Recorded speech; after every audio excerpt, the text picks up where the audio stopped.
بسم اللہ الرحمن الرحیم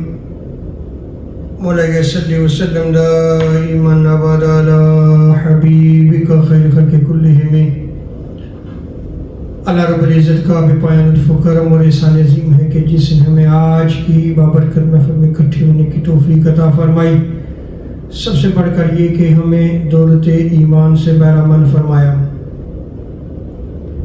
آج ہم گفتگو کریں گے تجارت رزق حلال کا ذریعہ ہے۔ اللہ تبارک و تعالیٰ نے قرآن مجید میں ارشاد فرمایا، یا ایھا الذین آمنوا لا تأکلوا اموالکم بینکم بالباطل، کہ اے ایمان والو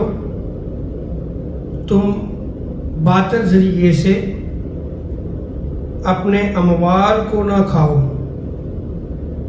اس آیت کریمہ کی تفسیر میں حضرت قتادہ رضی اللہ تعالی عنہ بیان فرماتے ہیں کہ تجارت اللہ رب العزت کے حلال رزق میں سے ہے اور اسے سچائی اور بھلائی کے ساتھ جو ہے وہ حاصل کرے۔ حضرت قتادہ رضی اللہ تعالی عنہ کا یہ قول اور اس آیت کریمہ کی یہ تفسیر، اس میں دو چیزوں کا بیان کیا گیا ہے۔ پہلی چیز یہ ہے کہ جب وہ تجارت کرے تو سچائی کو کبھی بھی نہ چھوڑے، اور دوسری اپنی تجارت بھلائی کے ساتھ کرے، کیونکہ تجارت اللہ تبارک و تعالیٰ کے حلال رزق میں سے ہے۔ اگر ہم احادیث مبارکہ کا مطالعہ کریں تو یہ ہمیں علم ہوتا ہے کہ جو حلال رزق کماتا ہے اور اس حلال رزق میں تجارت کا ذریعہ اختیار کرتا ہے اور شریعت مطہرہ کے مطابق جو ہے وہ عمل کرتا ہے، سچائی کو اختیار کرتا ہے، تو اسی سچائی اور دیانتداری کی وجہ سے جو ایسے تجار ہیں، تجارت کرنے والے ہیں، ان کا حشر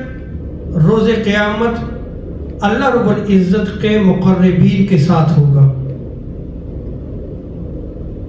اب اس سے اندازہ لگائیں کہ اسلام نے تجارت کے اصول بھی بیان فرمائے ہیں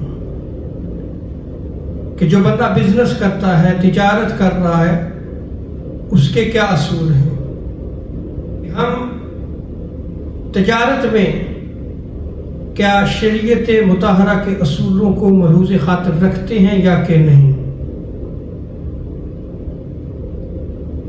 اور آقا علیہ السلام نے جو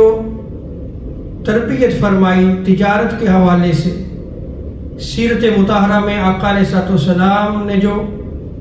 تاجر کے حوالے سے بیان کیا، کیا آج وہ ہماری زندگی میں موجود ہے یا کہ نہیں۔ اور اگر ہم شریعت مطہرہ کے مطابق عمل کریں اور تجارت بھی شریعت کے اصول کے مطابق کریں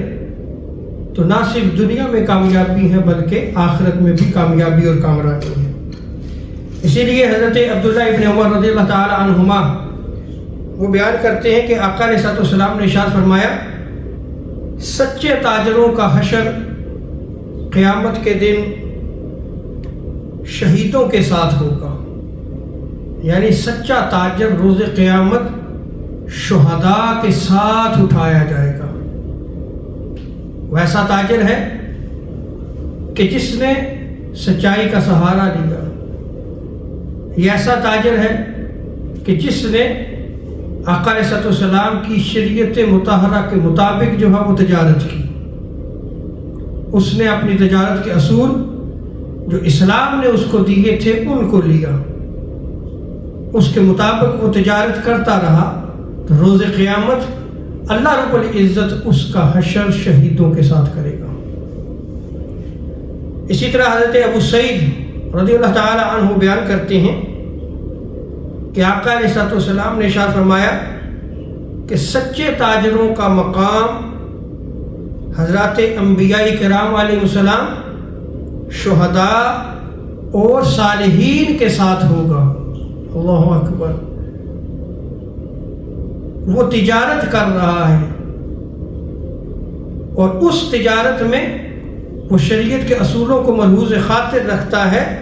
تو اس کا حشر روز قیامت انبیاء، شہداء اور صالحین کے ساتھ ہوگا۔ اسی طرح حضرت انس رضی اللہ تعالی عنہ بیان کرتے ہیں کہ آقا علیہ الصلوۃ والسلام نے ارشاد فرمایا، سچے تاجر قیامت کے دن عرش کے سائے میں ہوں گے، جب ہر شخص سائے کی تلاش میں ہوگا۔ لیکن سچا تاجر دیکھیں کہ جہاں اس کا حشر انبیاء، صالحین، شہداء کے ساتھ ہو رہا ہے، اور وہیں پہ اس کو عرش کا سایہ بھی عطا کیا جا رہا ہے، اس لیے کہ اس نے اپنی تجارت کے جو اصول بنائے وہ اسلام تھا۔ اسلام نے جو تجارت کے اصول دیے تھے، ان اصولوں کے مطابق جو ہے وہ اپنی تجارت کرتا ہے، سچائی کو اختیار کرتا ہے۔ اور حضرت ابو ذر اور حضرت عبداللہ ابن عباس رضی اللہ تعالی عنہما کی روایت میں آتا ہے کہ سب سے پہلے جنت میں داخل ہونے والا سچا تاجر ہوگا۔ تو دیکھیں کہ سب سے پہلے جنت میں داخل ہونے والا سچا تاجر ہوگا۔ اب یہاں پہ جو میں نے آپ کے سامنے احادیث نقل کی ہیں، آپ ان پہ غور کریں۔ اور ایک اور روایت میں حضرت عبداللہ ابن عباس وہ بیان کرتے ہیں کہ سچے تاجر کو جنت میں جانے سے روکنے والی کوئی چیز نہیں ہے، یعنی وہ جنت کا حقدار ہوگا۔ تو ان روایات میں اگر آپ غور کریں تو سچے تاجر کا کیا مقام و مرتبہ ہے۔ یہاں عبادات کا ذکر نہیں کیا گیا، نماز، روزہ، حج، زکوٰۃ، بلکہ کیا ہے کہ وہ دنیا میں رہتے ہوئے بزنس کرتا ہے، تجارت کرتا ہے، لیکن اس کی تجارت کے اصول شریعت اسلامیہ کے اصول کے مطابق ہوتے ہیں، جو آقا علیہ الصلوۃ والسلام نے عطا فرمائے، جو قرآن نے عطا فرمائے، اور سچائی کے ساتھ جو ہے وہ اپنی تجارت کرتا ہے، تو روز قیامت اس کا حشر بھی صالحین، انبیاء، شہداء کے ساتھ ہوتا ہے۔ وہ عرش کے سائے میں ہوگا اور جنت میں اسے داخل کیا جائے گا۔ کوئی ایسی چیز نہیں ہے کہ جو اس سے جنت میں داخل ہونے سے روک سکے۔ اللہ رب العزت ہمیں آقا علیہ الصلوۃ والسلام کی محبت عطا فرمائے۔ وما علینا الا البلاغ المبین۔